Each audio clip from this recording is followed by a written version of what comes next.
Good morning, everyone. Thanks for joining us at 7. I'm Tracy McCain alongside the birthday girl. Yeah, I'm Caitlin Newglow. Thanks for watching Eyewitness News here on the Wax on this September 3rd. We have a lot to talk about, but let's get a check on that forecast first. Say hello to meteorologist Scott Haney. Hey, Scott. Good morning. A perfect day for your birthday. Oh, thank you for the nice forecast. My goodness gracious. What a great gift. Yeah, it's a gift. A gift from up above.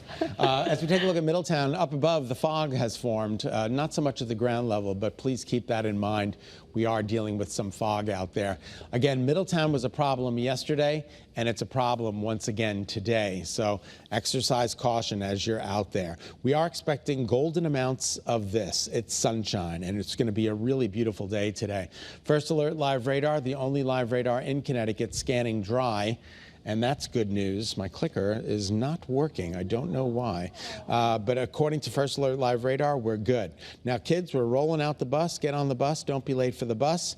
Temperatures topping out in the low 70s. It's going to be a really spectacular day, mid to upper 70s by later on this afternoon. Now, the visibility, it's down in parts of southeast Connecticut and northeast Connecticut. You'll notice it's really down in northeast Connecticut this morning. Temperatures a little on the cool side, although look at Norwich at 46, 47 in Salisbury, 49 in Torrington. That's 10 to 12 degrees below average. And we've got high pressure in control, and it's going to be in control all day today. But it does eventually move off the coast and allow a front to move in. That front will make a move towards us by late tomorrow night into Friday morning, but with very little fanfare, just a couple of scattered showers out there. Your forecast for today calls for highs in the upper 70s, low 80s, bright, beautiful, and seasonable. Your 7-day forecast is coming up next. Good morning, Trace. Good morning, Mars. Good morning, everybody. Good morning, everybody. Just want to give you the first alert here about a couple areas of congestion. One, this is in Newtown. This is 84 eastbound between exits 10 and 11. It's about a mile stretch there, but the left lane is closed, so traffic is really building up. So just keep that in the back of your mind if you're heading out that way. Other than that, this is pretty normal, pretty typical for the morning rush. This is in Bridgeport, 95 southbound between exits 27 and 22. That's about a 4-mile stretch. We're really starting to see some traffic build up there as well. So just keep that in mind. Pack your patience. Be kind to everybody else on the road. No incidents or accidents to report, so that's the good news. Everything else running very smoothly. That's your Connecticut Chevy First Alert traffic report driven by your Connecticut Chevy dealers. This morning, First Student Bus Company is making changes following a mix-up with school bus routes the first week of school. A bus drove a boy with autism an hour in the wrong direction on his way home, leaving his mother in panic. Yeah, and you can imagine how scary that must have been. Yeah. Your reporter Taylor Knight is explaining the steps that the company is now taking to make sure that this does not happen again. As you can imagine, this is a very scary situation, and it is prompting some changes that parents here in New Britain will want to know about this morning.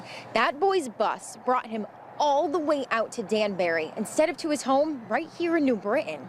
Summers McCrae says her son's bus didn't drop him off after school on Friday. She called the bus company, but they told her the GPS tracking on the bus wasn't working. So she tracked her son's location on his phone, and it said he was in Danbury.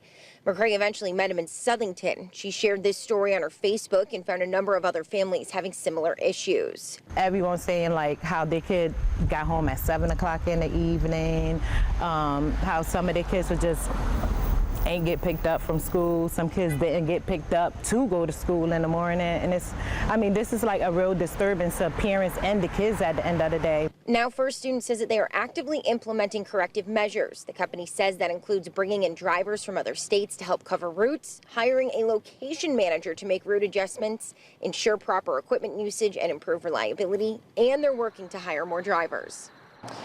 The school district is also responding to this incident. The superintendent is demanding a corrective action plan from First Student, and they will be monitoring the company's progress going forward. Your reporter in New Britain, Taylor Knight, Channel 3 Eyewitness News. We're on top of developing news this morning. The Venezuelan government is pushing back against U.S. claims that the country is responsible for drugs entering the U.S. It comes after the U.S. military struck a boat that was allegedly tied to a drug cartel. President Trump says 11 people were killed. The White House announced plans last month to send more military ships into the waters there off Venezuela. The country responded by putting troops right along the coastline. Right now in Hartford, police need your help finding the person or people who they say shot 2 men in the city last night. Police say it happened on Battle Street around 7 o'clock. Both victims taken to the hospital for treatment. Well, this morning, a New Haven high school student is thanking those who supported him while he was in ICE custody after he was released on bond. In a statement, the student says he cannot believe he's free and he's happy to be coming home. Officials are still trying to figure out why he was taken into custody while working at a car wash just a few weeks before he was set to start his junior year of high school. Advocates are planning an event to officially welcome him home in the next few weeks. This morning, Route 12 is back open in Putnam after a motorcycle crash. Pinpoint News Tracker taking you to that location right near Hurry Hill and Pierce Roads. We're told the rider suffered serious injuries and was flown to the hospital. We're working to find out more on their condition this morning. A scary scene here in the Duncan parking lot on Cromwell Avenue in Rocky Hill. Take a look. A car veered off the road and crashed into several vehicles. And look at the response there. This shows the car was flipped onto its side at one point. The driver was taken to the hospital. No one else was hurt. Police are looking into what caused it. That is unreal. All right, this morning, police in New Haven say they're working to make sure people feel safe after 5 deadly shootings in the city in just the past 3 weeks. Investigators are using cameras, putting more officers on the street, anything to try to solve these crimes. Police do not believe any of the shootings are connected. One suspect has been arrested in the deadly shooting of an 18-year-old near the Yale University campus last month. Well, right now, police in Middletown are investigating a deadly pedestrian crash. Investigators say the victim was hit by a car near the DeVita dialysis building on Main Street early yesterday morning. Police say the driver is cooperating with the investigation. This morning, Connecticut Food Share is receiving $9 million from the state over the next 2 fiscal years. The nonprofit says the funding will offset federal cuts. The agency says more people are facing food insecurity in our state and across the country, and that number continues to climb. Some of the money will be used to buy food from local farms. Channel 3's your back to school authority, and most students in our state are now returning to the classroom before Labor Day, but that wasn't always the case. And kids in Durham are enjoying, well, at least it's coming to an end now, but they did have an extended summer vacation. Your reporter Roger Sannon is live outside Coggins High School with more on this long-awaited first day. Good morning, Raj. Good morning, ladies. Hey, Kate, you weren't wrong. We still have about another 15 minutes before the opening bell rings here at Coggins High School. But listen, the students here, as you mentioned, they do get a bit of an extra break compared to most students in Connecticut because most districts now, as we all know, start before Labor Day. But here in Durham, well, they kick it old school. And you can see, again, the day just starting here at Coggins High School. Again, opening bell rings at 7:25.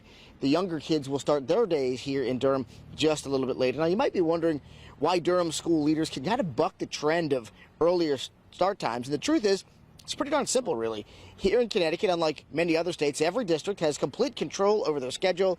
All they have to do is hit 180 total school days. If they do that, they're good to go. But many district leaders in other parts of the state say it's hard to hit that number because of snow days without starting the year earlier. They're also worried about extending the school year into June when some school leaders say kids simply do not have the same kind of focus because they're tired. But again, here in Durham, they make it work. They're able to start the school year a little bit later after Labor Day holiday. Now, I will say it'll be interesting to see if this tradition continues because there is a brand new superintendent of schools here in Connecticut. I think, though, she'll face some pressure to keep that later start date because people here seem to like it. Reporting live in Durham, I'm your reporter, Roger Suzanin, Channel 3 Eyewitness News. UConn Huskies football heading to New York State to take on Syracuse this Saturday. And Joe Zone is hitting the road for all the action. He'll bring you coverage all day on Channel 3 The Wax and on WFSB Plus. Right, we go from one sport to another. Let's go to baseball, shall we? The Yard Goats play tonight. 72 for the first pitch at 7:10. What a delightful evening it's going to be. 63 for the 9th inning. Lots of sunshine during the day today, but there are 2 chances for rain in our 7-day forecast. And I'll be back on the Wax to talk more about that coming up in just a bit. Kate, take it away. All right, up next here, a story that parents are going to want to stick around for. An AI company is giving you more ways to monitor your child's use of a popular chatbot. We're going to explain how it works in your morning business report. I'm Connecticut State Police School Resource Officer Trooper Rennie. Slow it down in school zones. Let's get back to school safely. This 3 Cares message is brought to you by the Connecticut Police Chiefs Association, policeapp.com, and Speed Enforcer, powered by DACRA Tech.